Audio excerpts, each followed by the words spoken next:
All the thoughts shared in this video is of the author of the book being taught. I have no intention to insult or hurt anybody's feelings. Welcome to Science Classroom, the step to your dream. Welcome dear students. आज हम लोग पढ़ने वाले हैं ancient India का chapter 25 जो है developments in philosophy. इस चैप्टर में हम लोग पढ़ेंगे, जो हमारा टॉपिक्स होगा वो होगा गोल्स ऑफ लाइफ, कि एंशिएंट जो थिंकर्स थे, जो एंशिएंट इंडियंस थे, उनके हिसाब से एक इंसान के लिए उसके जीवन में क्या क्या गोल्स थे। इसके अलावा 6 अलग अलग टाइप के जो स्कूल्स ऑफ फिलॉसफी हैं, जैसे कि संख्या, योगा, न्याय, वैशेषिका, मीमांसा, वेदांता, ये 6 स्कूल्स ऑफ फिलॉसफी को पढ़ेंगे। और हम लोग सबसे एंड में पढ़ेंगे मटेरियलिस्टिक व्यू ऑफ लाइफ। तो इससे पहले हम लोग आइडियलिस्टिक व्यू ऑफ लाइफ भी पढ़ेंगे और एंड में मटेरियलिस्टिक व्यू ऑफ लाइफ को पढ़ेंगे इस चैप्टर में। जो हमारा पहला टॉपिक होगा वो होगा गोल्स ऑफ लाइफ। तो जब सोशल ऑर्डर बढ़िया से इस्टेब्लिश हो गया था, अलग अलग वर्णास डिवाइड हो चुके थे और लोग जो है अलग अलग वर्णास के अकॉर्डिंग अपने अपने काम कर रहे थे, तब एंशिएंट थिंकर्स ने कहा कि एक इंसान को 4 गोल्स की तरफ अपने आप को लगा देना चाहिए। पहला जो गोल था वो था रेगुलेशन ऑफ सोशल ऑर्डर, जिसको धर्म कहा गया। कहने का मतलब जिस सोशल क्लास में आप हैं उसको मेंटेन करते रहना, कि कुछ गड़बड़ ना हो, क्योंकि अगर जब सोशल ऑर्डर गड़बड़ाता है तो उसको कहते हैं अधर्म हो गया। ठीक है, तो पहला जो गोल था वो था कि आप धर्म की तरफ ध्यान दें, जो सोशल ऑर्डर है उसको रेगुलेट करें। दूसरा था इकोनॉमिक रिसोर्सेज, जिसको अर्थ कहा गया। इकोनॉमिक रिसोर्सेज कहने का मतलब किस तरीके से अपने जीवन को अच्छा करने के लिए जितने भी रिसोर्सेज हैं उसको यूज़ करें, मनी के फॉर्म में या किसी भी फॉर्म में, इकोनॉमिक फॉर्म में हम उसको यूज़ करें और उसको अच्छे तरीके से चलाते रहें। तीसरा जो गोल था वो था फिज़िकल प्लेजर का, जिसको काम कहा गया। जो अपना सुख है, शारीरिक सुख है, जो शारीरिक सुख प्राप्त करना है उसकी तरफ ध्यान भी देना है। और जो सबसे आखिरी था वो था सेल्वेशन, जिसको कहा गया मोक्ष। सेल्वेशन जिसको कहते हैं कि समझ लीजिए कि जो बर्थ और डेथ का जो साइकिल है उससे हट जाना, बार बार जन्म लेना फिर मृत्यु को प्राप्त होना, जब इस साइकिल से हट जाते हैं, निकल जाते हैं, तो हम लोग कहते हैं कि मोक्ष की प्राप्ति हो गई। तो इन 4 गोल्स की तरफ एंशिएंट थिंकर्स ने कहा लोगों को आकर्षित होना चाहिए, इसकी तरफ ध्यान देना चाहिए। अब ऐसा नहीं कि सिर्फ मौखिक रूप से कहा, बल्कि इसके ऊपर अलग अलग तरह की किताबें लिखी गई। जैसे कि इकोनॉमिक रिसोर्सेज के ऊपर अर्थशास्त्र लिखा था कौटिल्य ने, बहुत ही फेमस बुक है, आप लोगों को पता होगा। कौटिल्य, जिनको चाणक्य भी कहा जाता है, उन्होंने इकोनॉमिक रिसोर्सेज को किस तरीके से बेहतर बनाना है, किस तरीके से उसको यूज़ करना है और उसको किस तरीके से रेगुलेट करते रहना है, इसके ऊपर एक बुक लिखी थी, अर्थशास्त्र। जो सोशल ऑर्डर के रेगुलेशन के लिए जो भी क्या कह सकते हैं कि जो बुक था, उसके ऊपर जितने भी बुक्स लिखे गए उनको धर्मशास्त्र कहा गया, मतलब धर्म को मेंटेन करने वाला किताब। तो जितने भी स्टेट और सोसाइटी को गवर्न करने वाले लॉज थे वो धर्मशास्त्र में लिखे गए। और जो फिज़िकल प्लेजर, कहने का मतलब जो शारीरिक सुख के बारे में जो लिखा गया, वो किताब था कामासूत्र, जो कि हम लोगों को अच्छे से पता है ना, बहुत ही इम्पॉर्टेंट बुक है काम के ऊपर, है ना, फिज़िकल प्लेजर्स के ऊपर। एक एक तरह का टेक्निक, एक एक तरह का कह सकते हैं कि एक्सरसाइजेस दिया हुआ है इसमें, ताकि आप अपने फिज़िकल वेलबींग को सुधार सकें और इससे एक से एक प्लेजर ले सकें। ये 3 जो ब्रांच मैंने कहा, ये तीनों जो ब्रांच है ना, ये मोस्टली जो कंसर्न किया हुआ है वो मटेरियल वर्ल्ड से है, कि जिस दुनिया में हम लोग रहते हैं उससे जुड़ा हुआ है और उसके प्रॉब्लम्स को सॉल्व करने के अलग अलग सॉल्यूशंस दिए हुए हैं। ये मटेरियलिस्टिक है ना, कह सकते हैं कि हम लोग जो नॉलेजेस हैं ये मटेरियलिस्टिक नॉलेजेस देते हैं, ये तीनों के तीनों जो कि सेक्शंस हैं नॉलेज के। जो चौथा सेक्शन है, जो हम लोग कह सकते हैं कि चौथा गोल होना चाहिए, उसके ऊपर जो बुक्स लिखे गए वो फिलोसॉफिकल बुक्स कहलाए, जिनको दर्शन कहा गया। ये मोक्ष से रिलेटेड बात का है। इसमें कहा गया कि किसी भी इंसान को, है ना, मोक्ष की प्राप्ति तब होती है जब वो अपने बर्थ और डेथ के साइकिल से निकल जाता है, जो कि सबसे पहले गौतम बुद्ध ने कहा था। हम लोग जानते हैं कि जो एंशिएंट टेक्स्ट है उसमें सबसे पहले गौतम बुद्ध ने ये कहा था कि इंसान को मोक्ष की तरफ जाना चाहिए, मोक्ष की प्राप्ति करने के लिए ऐसा ऐसा करना चाहिए। जो हम लोग बुद्धिज़्म एंड जैनिज़्म में डॉक्ट्राइंस को पढ़ चुके हैं, वहाँ पे डॉक्ट्राइंस ऑफ बुद्धिज़्म में कि मोक्ष ही अल्टीमेट गोल होना चाहिए किसी भी इंसान का। तो ये जो 4 गोल थे और इससे रिलेटेड बुक्स थे। जब कह सकते हैं कि जब क्रिश्चियन एरा स्टार्ट हो रहा था, कहने का मतलब है ना, जो AD सेंचुरीज स्टार्ट हो रही थी, उसके शुरू स्टार्ट होने तक 6 अलग अलग स्कूल्स ऑफ फिलोसफी, मतलब कह सकते हैं कि फिलोसफिकल ब्रांचेस डेवलप हुए, जिसमें से संख्या पहला था, फिर योगा, फिर न्याय, फिर वैशेषिका, फिर मीमांसा एंड देन वेदांता। ये 6 अलग अलग different schools of philosophy establish हुए और उसके हिसाब से फिर अलग अलग डॉक्ट्राइन्स हम लोग आगे पढ़ेंगे। जो पहला स्कूल ऑफ फिलोसफी था वो था संख्या। अब देखिए, संख्या हिंदी में हम लोग जानते हैं किसको कहते हैं, तो संख्या जिसको हम लोग काउंट कहते हैं इंग्लिश में, है ना, ये सबसे पहले ओरिजिनेट हुआ। और अगर हम लोग अर्ली संख्या फिलोसफी की बात करें, जो संख्या की फिलोसफी पहले ना शुरू के कह सकते हैं कि अर्ली क्रिश्चियन सेंचुरीज़ में आई, फर्स्ट एडी या सेकेंड एडी के अराउंड, है ना, उसके हिसाब से किसी भी तरह का जो डिवाइन एजेंसी है उसका प्रेजेंस को कह सकते हैं कि नहीं माना गया। कहने का मतलब जो ईश्वर है, जो भगवान है, उसका प्रेजेंस को नहीं माना गया। और ये कहा गया कि किसी भी इंसान के अस्तित्व के लिए किसी भी डिवाइन एजेंसी का, किसी भी भगवान का होना ज़रूरी नहीं है, बल्कि ये जो धरती है इसका जो क्रिएशन हुआ है और जो भी इवोल्यूशन हुआ है, अलग अलग तरह के जीव आए हैं, ये सिर्फ और सिर्फ प्रकृति की वजह से आया है, ना कि गॉड की वजह से। तो कह सकते हैं ये जो स्पिरिचुअलिस्टिक व्यू है उससे हट करके है ना। ये पहला जो अर्ली संख्या फिलोसफी है। लेकिन जब हम लोग देखते हैं कि 4th सेंचुरी के आते आते तक इसमें अब क्या हुआ कि प्रकृति के अलावा एक और, है ना, एलिमेंट जोड़ा गया जिसको कहते हैं पुरुष, या जिसको कहते हैं स्पिरिट, आत्मा समझ लिए एक तरह से। तो अब ये कहा गया कि जो क्रिएशन है इस वर्ल्ड का या इवोल्यूशन है इस वर्ल्ड का, वो सिर्फ प्रकृति ही नहीं बल्कि पुरुष की वजह से भी आया है। तो ये जो वर्ल्ड का क्रिएशन है ना, इन दोनों की वजह से हुआ है। और इसीलिए हम लोग देख रहे हैं कि शुरू में क्या हुआ कि शुरू में ये सिर्फ और सिर्फ एक इस तरीके का, मतलब आप कह सकते हैं इसको कि रैशनल और जो आप कह सकते हैं कि साइंटिफिक जो प्रवृत्ति था इस फिलोसफी का, अब वो बदल करके स्पिरिचुअलिस्टिक हो गया, क्योंकि इसमें आत्मा जुड़ गया। तो मटेरियलिस्टिक व्यू से सीधे स्पिरिचुअलिस्टिक व्यू की तरफ आ गया जब पुरुष वाला एलिमेंट इसमें जुड़ा। तो शुरू में जो ये स्कूल है, इस स्कूल के हिसाब से कहा जाता था कि एक जो इंसान है वो सल्वेशन को, मोक्ष को तब प्राप्त कर सकता है जब वो रियल नॉलेज को एक्वायर कर ले। रियल नॉलेज कहने का मतलब सही ज्ञान, और सही ज्ञान के एक्वायर होने के बाद ही उसके जितनी भी मिजरी हैं, जितने भी दुख है, वो सारे के सारे ख़त्म हो जाती हैं। और ये जो सही ज्ञान है वो कैसे एक्वायर किया जा सकता है, वो 3 तरीके से। एक है परसेप्शन, जिसको कहते हैं प्रत्यक्ष, मतलब हम ऑब्जर्व करें, अच्छे से देखें। दूसरा है इन्फेरेंस, अनुमान लगाएं। और तीसरा है हियरिंग, शब्द, मतलब सुनकर, समझकर, ना अनुमान लगाकर। इन सभी तरीक़ों से हम लोग क्या कर सकते हैं, रियल नॉलेज को प्राप्त कर सकते हैं। और हम लोग देख रहे हैं कि ये सारी चीज़ें जो होती हैं ना, ये सारी चीज़ें साइंटिफिक सिस्टम ऑफ इंक्वायरी, कहने का मतलब बहुत रैशनल थिंकिंग है। बस ऐसा नहीं कि कुछ भी है जो मेरे माथे से परे है तो उसको छोड़ दें, है ना। ये जो दिख रहा है, जो महसूस हो रहा है, सिर्फ इसी के लिए कहा गया। तो संख्या जो है, हम कह सकते हैं कि एक आज के ज़माने में जो साइंटिफिक व्यू हम लोग रखते हैं, वो उस ज़माने में साइंटिफिक व्यू की तरफ ये बता रहा था, संख्या स्कूल ऑफ फिलोसफी। जो दूसरा स्कूल ऑफ फिलोसफी है वो है योगा।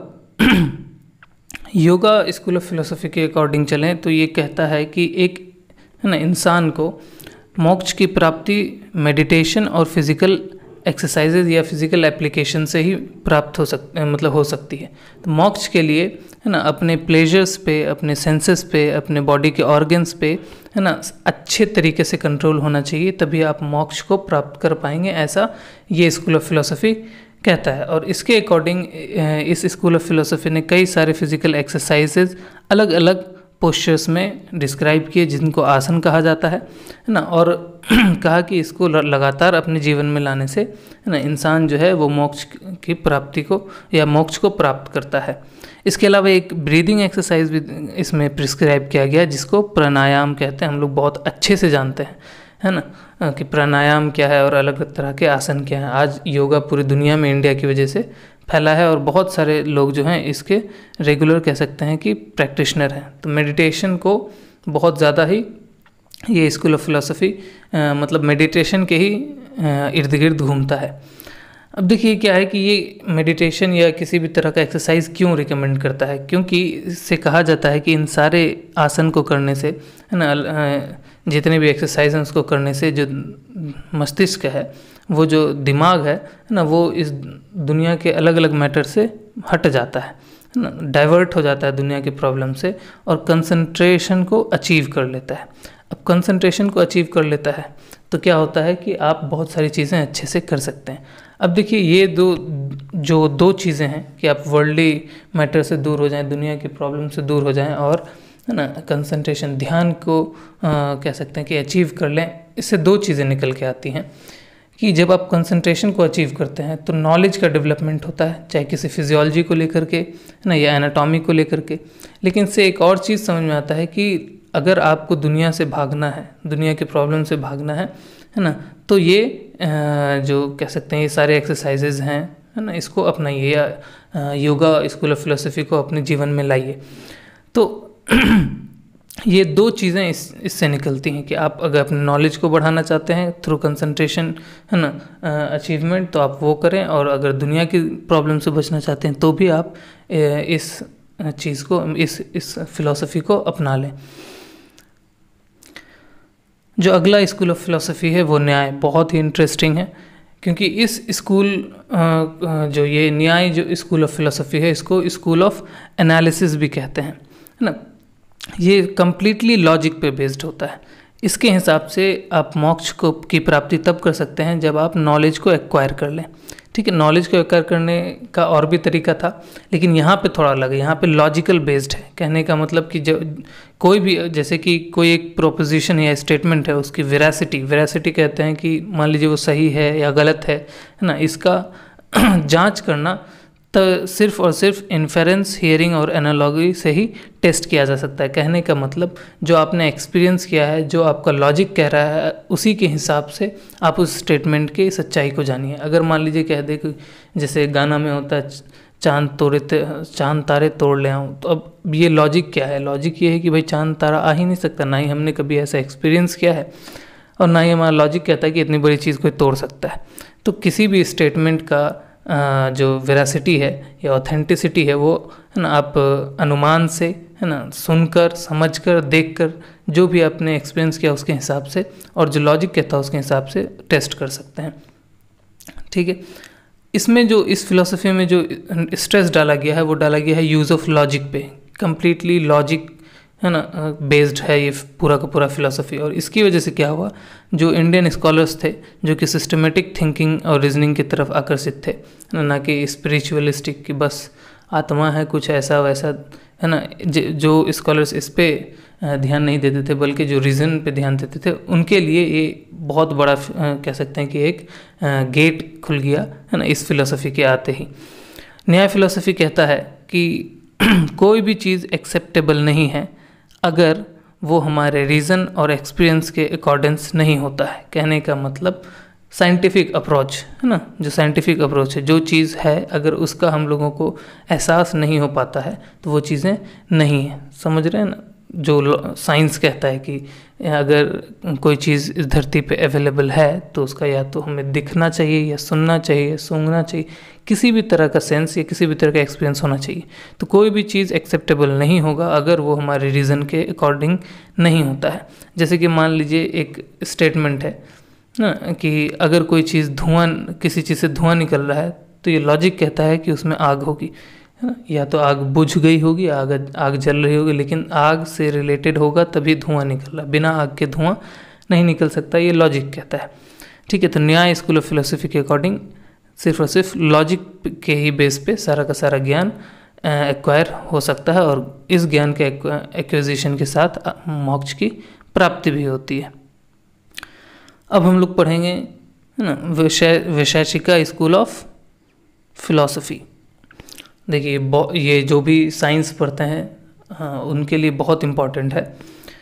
इसके हिसाब से ये जो फिलॉसफी है, स्कूल ऑफ फिलॉसफी है, ये सिर्फ और सिर्फ इम्पोर्टेंस देता है मटेरियल एलिमेंट्स को है ना, जिनको द्रव्य कहा जाता है कि इस मटेरियल के हिसाब से ऐसा है ना उसका कैरेक्टर होगा।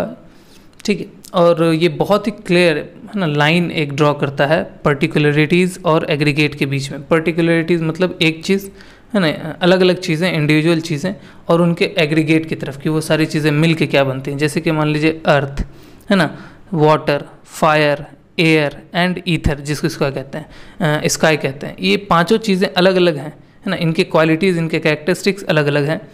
लेकिन ये सारी चीज़ें मिलकर आपस में, है ना, अलग अलग तरह का नया नया ऑब्जेक्ट बनाती हैं। जो हम लोग ना, हम लोगों को याद होगा, हम लोगों ने जब स्ट्रक्चर ऑफ एटम पढ़ा था तो वहाँ पे लिखा हुआ था कि एंशिएंट इंडियंस ने पहले ही कह दिया था कि जो चीज़ें बनी होती हैं, मैटर बना होता है ना, वो matter earth, water, fire, air and ether से बना होता है। तो वो इसी स्कूल ऑफ फिलोसफी से लिया गया है। ये जो स्कूल ऑफ फिलोसफी है, इन्होंने मतलब इसने ही सबसे पहले जो एटॉमिक थ्योरी है उसको प्रोपाउंड किया था और कहा था कि सभी के सभी मटेरियल ऑब्जेक्ट जो होते हैं वो एटम से बने होते हैं, अणु से बने होते हैं। हम लोगों को याद होगा डाल्टन्स एटॉमिक थ्योरी से पहले, है ना, हम लोगों के चैप्टर में लिखा रहता था कि एंशिएंट इंडियंस ने ऐसा कहा था कि सारी की सारी चीज़ें जो हैं बहुत ही छोटी चीज़ों से बनी हैं, जिनको अणु कहते हैं। तो कह सकते हैं कि ये जो स्कूल ऑफ फिलोसफी है ये एक तरह से मार्क है ना, जो बिगिनिंग ऑफ फिज़िक्स है इंडिया में, जो भौतिकी शास्त्र का जो बिगिनिंग है उसको ये मार्क करता है। बहुत ही इम्पॉर्टेंट है। अब देखिए एंशिएंट इंडियंस ने कितना साल पहले ही इन सब चीज़ों को बता दिया था। बाद में हम लोग देखते हैं कि इसका जो साइंटिफिक व्यू है ना, जो साइंटिफिक व्यू ये रखता था, है ना, मटेरियल्स की तरफ या उनके कैरेक्टरिस्टिक्स की तरफ, वो बाद में धीरे धीरे डाइल्यूट कर दिया गया बिलीफ ऑफ गॉड के साथ और स्पिरिचुअलिज्म के साथ, मतलब भगवान के अस्तित्व के साथ इसमें डाल दिया गया। और अब जो इसका बिलीफ हो गया वो ये हो गया कि हेवन है और सल्वेशन है, जबकि पहले ये सब चीज़ नहीं था। ये कम्प्लीटली कह सकते हैं कि स्कूल ऑफ फिलोसफी साइंस पर बेस्ड था और साइंटिफिक चीज़ों के बारे में ही इसमें डिस्कस होता था। धीरे धीरे डाइल्यूट होते होते उसमें ईश्वर और जो आत्मा की बात है वो सारी की सारी चीज़ें आ गई और स्वर्ग और मोक्ष की बातें इसमें आ गई। ठीक है, अब हम लोग देखेंगे मीमांसा स्कूल ऑफ फिलॉसफी के बारे में। जो मीमांसा है, मीमांसा का मतलब होता है ना, जो इसका लिटरल मीनिंग है वो है art of reasoning and interpretation, मतलब लॉजिक लगा करके किसी भी स्टेटमेंट का माने समझना।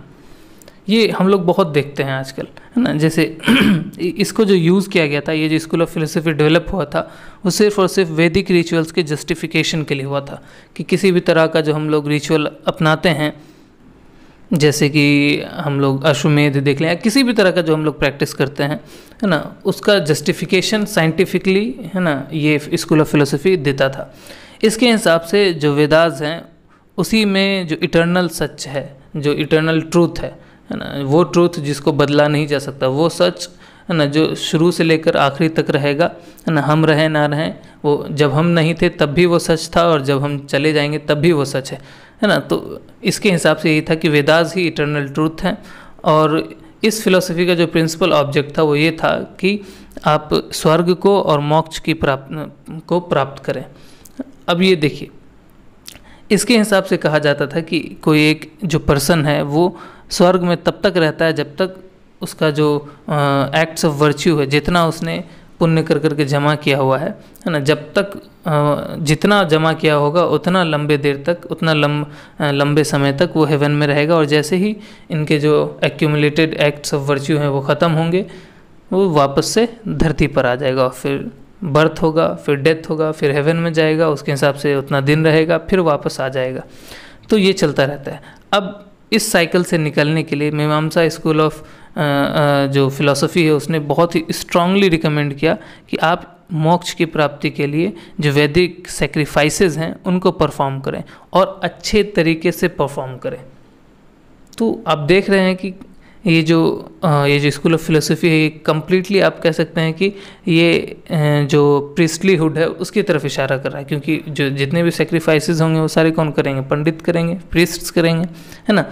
तो ये जो स्कूल ऑफ फिलोसफी है ये प्रीस्ट के सर्विसेज को, है ना, बढ़ावा देता है। और जो सोशल डिस्टेंस है अलग अलग वर्ण के बीच में, है ना, जो ब्राह्मण वर्ण है, क्षत्रिय वर्ण है, इन सब के बीच में जो डिस्टेंसेस हैं उसको लेजिटिमाइज कर रहा है। और ये कर रहा है लॉजिकली, है ना, मतलब साइंटिफिक हिसाब से कर रहा है कि साइंटिफिक व्यू से कह रहा है कि ऐसा करना क्यों है।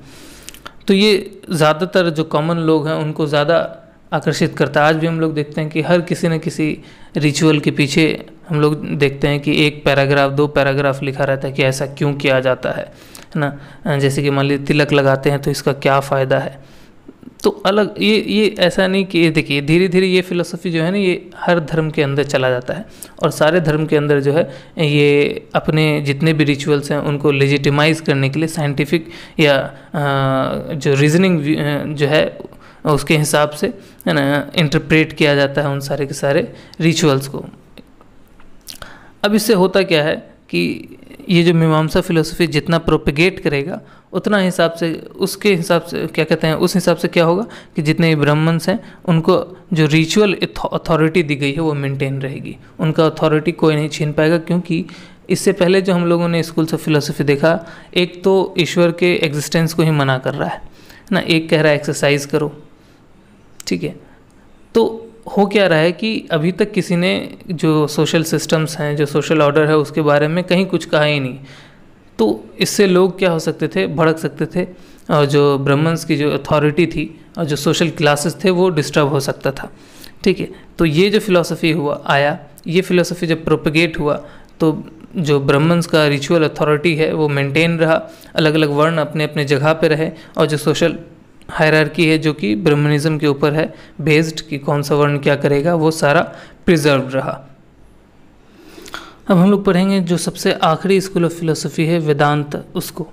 अब देखिए नाम ही है वेद अंत, तो इसलिए कहा जाता है कि वेदांता का मतलब है एंड ऑफ वेदा, वेद का अंत। इसका जो सबसे बेसिक टेक्स्ट है वो है ब्रह्मसूत्र, जिसको बद्रयान ने लिखा था। 2nd सेंचुरी BC के अराउंड ये कंपाइल हुआ था, ये इसका बेसिक टेक्स्ट है। इसी के हिसाब से सारे के सारे डॉक्ट्राइन्स और लॉज इस फिलोसफी के इस्टेब्लिश होते हैं। बाद में 2 फेमस कमेंट्रीज जो है वो लिखी जाती है, एक लिखी जाती है शंकरा के द्वारा 9th सेंचुरी AD में, और दूसरा लिखा जाता है वो रामानुजा लिखते हैं 12th सेंचुरी AD में, ठीक है। शंकर के हिसाब से जो ब्रह्मा है, ब्रह्मा जो है वो सनातन धर्म में इटर्नल बीइंग है। जो सनातन धर्म है उसमें कहा जाता है कि जो सबसे ऊपर है, जो ईश्वर है वो है ना, वो ब्रह्मा है, और जो ब्रह्म है उनका कोई किसी भी तरह का एट्रीब्यूट्स नहीं है ना, ये इटर्नल बीइंग है। इसी के इन्हीं के अलग अलग रूप होते हैं, ब्रह्म विष्णु महेश, जितने भी भगवान हैं वो अलग अलग रूप हैं इस ब्रह्मा के इस है ना फिलॉसफी के हिसाब से। तो शंकर कहते हैं कि जो ब्रह्म है उनका कोई एट्रीब्यूट नहीं है, उनका कोई कैरेक्टर नहीं है कि वो कैसे हैं, कैसे दिखते हैं, नहीं दिखते हैं, कुछ नहीं है। जबकि रामानुजा कहते हैं कि जो ब्रह्म हैं उनके कैरेक्टर्स हैं कई सारे, उन्होंने अपने कमेंट्रीज़ में लिखा भी है कि कौन कौन से कैरेक्टर्स हैं। शंकर का मानना है कि जो सल्वेशन है, मोक्ष है, उसकी प्राप्ति हो सकती है सिर्फ और सिर्फ ज्ञान से, जो नॉलेज है ना उसी के थ्रू। और रामानुजा कहते हैं कि नहीं, मोक्ष की तरफ जो रास्ता जाता है वो जाता है डिवोशन से, भक्ति से, है ना, लविंग फेथ से। जितना आप भक्ति कीजिएगा ब्रह्म के, उतना आप है ना सल्वेशन मतलब के करीब हो जाइएगा, मोक्ष के करीब हो जाइएगा। ये जो फिलॉसफी है ना, ये जो अर्लियर उपनिषद्स हैं, ऐसा लगता है कि उधर है ना उनका जो ट्रेस है, जो इंडिकेशन है, ये वो अर्लियर उपनिषद्स की तरफ है। क्योंकि इसके हिसाब से जो कहा गया है वो ये कहा गया है कि जो ब्रह्म है वही सच्चाई है, वही सत्य है ना, और जितना भी चीज़ है ब्रह्म के अलावा सारा का सारा अनरियल है, वो सारा का सारा झूठ है, माया है, ठीक है। और जो सेल्फ है, आत्मा है ना, वो ब्रह्म के साथ कोइंसाइड करता है। कहने का मतलब आत्मा जो है वो ब्रह्म का ही रूप है ना, ब्रह्म से ही निकला है आत्मा, अलग अलग आत्मा है, ठीक है। अगर एक आदमी को सेल्फ का ज्ञान हो जाए, आत्मा का ज्ञान हो जाए, तो वो ब्रह्म का भी ज्ञान ले सकता है। क्योंकि आत्मा ही क्या है, ब्रह्म है, ब्रह्म ही आत्मा है। तो अगर आत्मा का ज्ञान हो गया तो ब्रह्म का ज्ञान हो गया, और जब ब्रह्म का ज्ञान हो जाएगा तो मोक्ष की प्राप्ति मिल जाएगी, ठीक है। और जो इसी तरीके से ब्रह्म और आत्मा क्या हो गया, इटर्नल हो गया, क्योंकि ब्रह्म ही सच्चाई है, ब्रह्म ही सत्य है, ब्रह्म ही हमेशा रहेंगे। जब कुछ नहीं था तब भी थे, और जब कुछ नहीं होगा तब भी रहेंगे। तो जब ब्रह्म इटर्नल है तो आत्मा भी इटर्नल है। तो इस तरीके से क्या हुआ कि एक इंडिस्ट्रक्टिबल है नेचर है, और जो इटर्नल नेचर है ब्रह्म का या आत्मा का, वो इसमें दिखाया जाता है। ये ना एक आइडिया को प्रमोट करता है। वो आइडिया है स्टेबिलिटी का और अनचेंजिंगनेस का। मतलब ब्रह्म बदला नहीं जा सकता, ब्रह्म को बदला नहीं जा सकता, आत्मा को बदला नहीं जा सकता।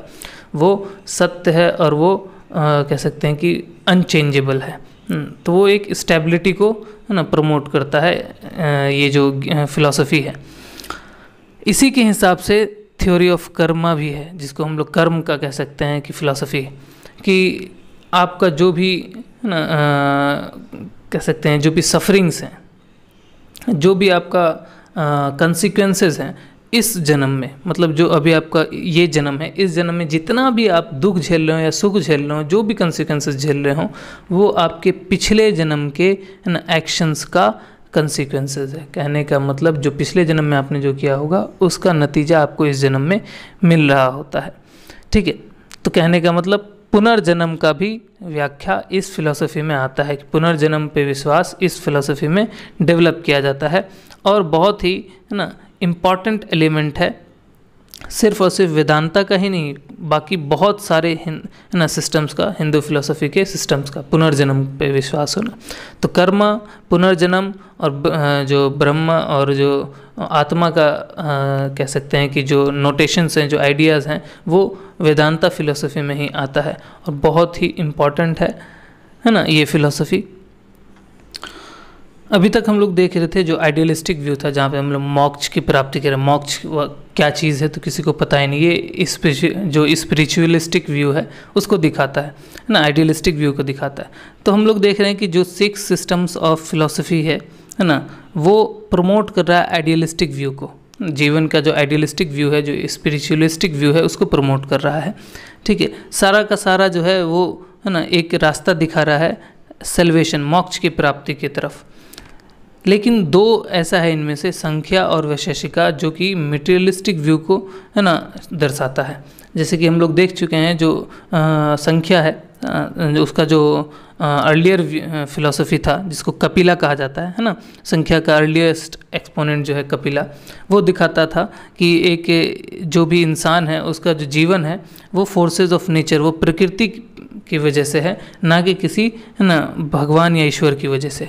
तो ये एकदम मटेरियलिस्टिक व्यू हो जाता है, ये इस जो आइडियलिस्टिक और स्पिरिचुअलिस्टिक व्यू है उससे हट जाता है ना। इसके अलावा वैशेषिका में भी हम लोग देखते हैं कि वैशेषिका में जो फिज़िकल कह सकते हैं, जो मटेरियलिस्टिक व्यू है, मटेरियल्स और जो एलिमेंट्स हैं, जो जिनको हम लोग द्रव्य कहते हैं है ना, उनके डिस्कशन पे फोकस्ड है कि किस तरीके से कोई भी चीज़ बना है। जैसे देख लीजिए, वहाँ पे कहा जा रहा था कि जितने भी ऑब्जेक्ट्स इस धरती पे बने हैं, जितनी भी चीज़ें बनी हैं, वो अर्थ, वाटर, फायर, एयर और ईथर से बनी। वहाँ पे कहीं भी है ना गॉड का जिक्र नहीं किया गया, बाद में जुड़ा, लेकिन शुरू के फॉर्म्स में संख्या में, संख्या फिलोसफी में और वैशेषिका फिलोसफी में हम लोगों को जो आइडियलिस्टिक व्यू है, जो कह सकते हैं कि जो गॉड की बात करता है, वो व्यू नहीं देखने को मिलता है। जो मटेरियलिस्टिक व्यू है ना, जो मटेरियलिस्टिक आइडिया है, वो हम लोगों को आजीविका के डॉक्ट्राइन में भी देखने को मिलता है ना। आजीविका जो है वो एक हेटेरोडॉक्स सेक्ट है। कहने का मतलब एक ऑर्थोडॉक्स होता है जो कहते हैं कि अपने पुरानी रिचुअल्स के हिसाब से पकड़े रहना, भले उसका कोई लॉजिक बन रहा हो ना बन रहा हो। हेटेरोडॉक्स का कहा जाता है कि ठीक है, हम अपने रिचुअल्स को मानेंगे, लेकिन जो लॉजिकली कह सकते हैं कि सही होगा, जो रीजनिंग में सही बैठ रहा होगा, उनको मानने वाला। ठीक है, तो उसको कहते हैं हेटेरोडॉक्स। तो जो आजीविकाज़ हैं वो एक हेटेरोडॉक्स सेक्ट है, और ये बुद्धा के टाइम पे निकला, मतलब बुद्धा के टाइम का है। तो आजीविकाज़ का जो डॉक्ट्राइन है उसमें भी हम लोगों को मटेरियलिस्टिक व्यू देखने को मिलता है। अब देखिए, जो मटेरियलिस्टिक व्यू के या मटेरियलिस्टिक फिलोसफी के जो सबसे मेन एक्सपाउंडर हैं वो हैं चरवाका। जो चरवाका हैं है ना, उन्होंने सबसे फेमस कह सकते हैं, सबसे मेन रोल निभाया है मटेरियलिस्टिक फिलोसफी को देने में।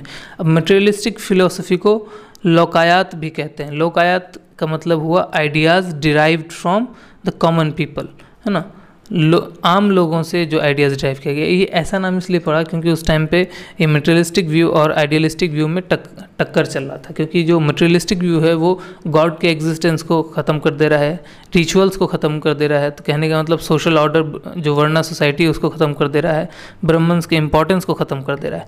तो इसके मतलब इसके विरुद्ध जो है ब्राह्मण्स और जो भी ब्राह्मणिज्म को प्रमोट कर रहे थे, है ना, उन्होंने कहा कि ये डिवाइन आइडिया नहीं है, ये आइडिया जो है वो कॉमन लोगों से लिया गया है, इसलिए लोकायत कहा गया, ideas derived from the common people. ये उस टाइम पे इसका कह सकते हैं कि इसी नाम से वो जाना जाता था।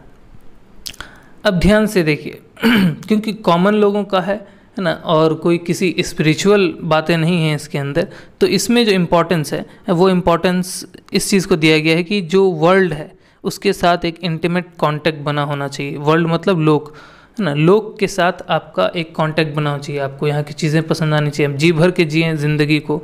कोई ज़रूरी नहीं है कि आप सन्यासी बन जाएं, है ना। जो भी जीवन मिला है यहाँ सही से रहें, अच्छे से खाएं, अच्छे से पिएं, अच्छे से रहें, अच्छा कपड़ा पहनें।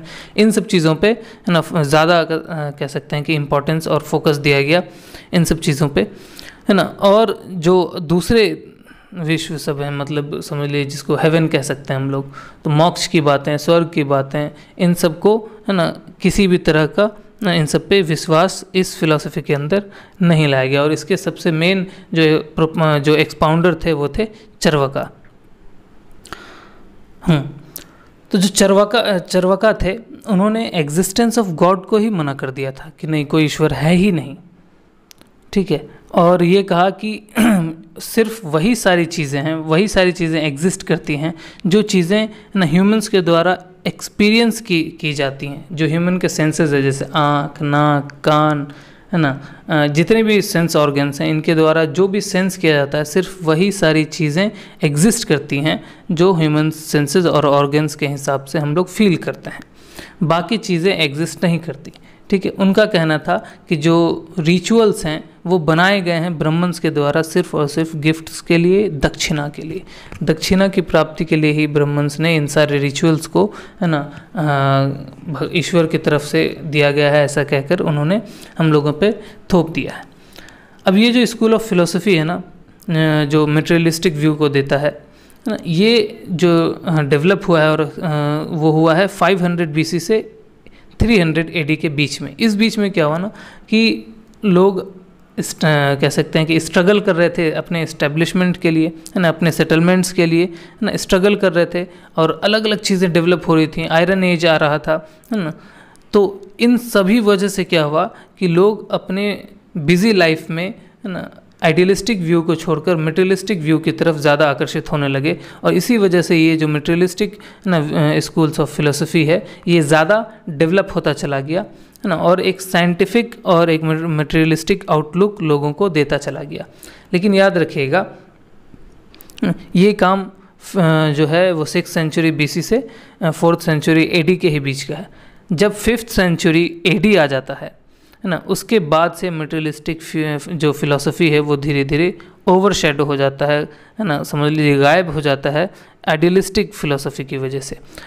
आइडियलिस्टिक फिलॉसफी की वजह से क्या होता है कि ये लोग बार बार जो मटेरियलिस्टिक फिलॉसफी के जो फॉलोअर्स हैं उनको क्रिटिसाइज़ करते हैं और कहते हैं कि ये फिलॉसफी बकवास है ना। और इस चीज़ पे ध्यान देते हैं कि रिचुअल्स को परफॉर्म कीजिए, जो स्पिरिचुअलिज्म है अपने आत्मा का, है ना, कह सकते हैं कि ज्ञान कीजिए, आत्मा की शुद्धिकरण कीजिए, अलग अलग तरह की बातें, है ना, और मोक्ष की प्राप्ति कीजिए, ये सारी चीज़ें बोलते हैं, है ना। और अपना मतलब इस धरती पे जो भी चीज़ है, जितना भी चीज़ों का अस्तित्व है, वो सारा का सारा फेनोमेना, वो सारी की सारी चीज़ें, है ना, अपनी वजह से नहीं बल्कि किसी न किसी सुपर नेचुरल फोर्स की वजह से, मतलब ईश्वर ने बनाया है ना, इस बात को इस्टेब्लिश करते हैं। अब हुआ क्या कि इस टकराव की वजह से उस टाइम पे क्या हुआ कि 5th सेंचुरी AD के टाइम पे जब आयरन एज आ गया, उसके बाद ट्रेड्स और अलग अलग चीज़ें डेवलप होने लगी, तो लोग जो हैं इसके अलावा जो राजा सब थे वो पेट्रॉन्स बन गए ब्राह्मणिज्म के, है ना, अलग अलग इस टाइप के रिलीजन्स के। तो ये जो, क्योंकि हर रिलीजन में क्या है, किसी न किसी कह सकते हैं कि ईश्वर की बात होती है ना, स्वर्ग की बात होती है, मोक्ष की बात होती है। तो लोग क्या हो गए कि स्पिरिचुअलिज्म की तरफ ज़्यादा बढ़ते चले गए और जो मटेरियलिस्टिक व्यू था, जो साइंटिफिक व्यू था, उसको छोड़ दिए। अब इसकी वजह से क्या हुआ कि जो साइंटिफिक इंक्वायरी का मेथड था, जो रैशनल थिंकिंग का मेथड था, उसके प्रोग्रेस पे रुकावट लग गया ना, उसका प्रोग्रेस होना, इन व्यूज़ का फैलना रुक गया। अब इससे हुआ क्या कि जब आप साइंटिफिक इंक्वायरी और रैशनल थिंकिंग को छोड़ देते हैं तो समाज में जितने भी इनइक्वलिटीज़ हैं, जो कि वर्ना बेस्ड सोसाइटी या किसी और कारणों की वजह से इनइक्वलिटीज़ थे, है ना, उनकी तरफ से ध्यान हट गया। क्योंकि अभी जैसे मान लीजिए कि हम लोग देखते हैं कि अगर वर्ण के हिसाब से देखें तो शूद्र को ऐसा करना चाहिए, ब्राह्मण्स को ऐसा करना चाहिए, सारी चीज़ें होती। लेकिन अब हम लोग क्या है कि हम लोग बहुत रैशनल सोचते हैं कि नहीं, अगर एक इंसान भले ही किसी कास्ट का हो, है ना, लेकिन वो इक्वल अपॉर्चुनिटी डिजर्व करता है। इन सब चीज़ों को देखकर हम लोग रिजर्वेशन भी लाए अपने कॉन्स्टिट्यूशन के हिसाब से। तो ये क्या है, एक रैशनल थिंकिंग है।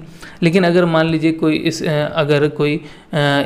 जो स्पिरिचुअलिज्म है है ना, उस फिलोसफी को फॉलो करता हो, उसके हिसाब से ठीक है, क्योंकि उसका मानना होगा कि ये इस वर्ण में इसलिए पैदा हुआ क्योंकि उसने पिछले वर्ण में किसी न किसी तरह का पाप किया। तो ये रैशनल थिंकिंग ख़त्म, तो जितनी भी इनइक्वलिटीज़ हैं उसके तरफ से नज़र हट जाएगा। तो आप सोचिए, अगर है ना 5th सेंचुरी, अगर हम लोग कहते हैं कि जो 5th सेंचुरी AD है ना, उस टाइम पे अगर ये जो मटेरियलिस्टिक व्यू है ये ख़त्म ना हुआ होता, तो ये जितनी भी इनइक्वलिटीज़ हैं ये शुरू के ही समाज में हम लोगों ने हटा दिया होता, और हम लोग कल्चरली बहुत ही डेवलप्ड होते, बहुत ज़्यादा ही डेवलप्ड होते वेस्टर्न कंट्रीज़ से, जो कि हम लोग अब जाके वेस्टर्न कंट्रीज़ के आइडियाज़ और आइडियोलॉजीज़ को हम लोग अपने अंदर लाते हैं, सीखते हैं, उनके आइडियोलॉजीज़ को पढ़ते हैं। ये सब चीज़ हमारे, है ना, समझ लीजिए कि हम लोगों ने बहुत पहले ही, हमारे जो एंशिएंट, जो हमारे पूर्वज थे, एंशिएंट थिंकर्स थे, उन्होंने ये आइडियाज़ बहुत पहले ही दे दिया, और सिर्फ कह सकते हैं कि किसी और वजह से हमारा ये जो अप्रोच था, साइंटिफिक अप्रोच था, वो उधर ही रह गया।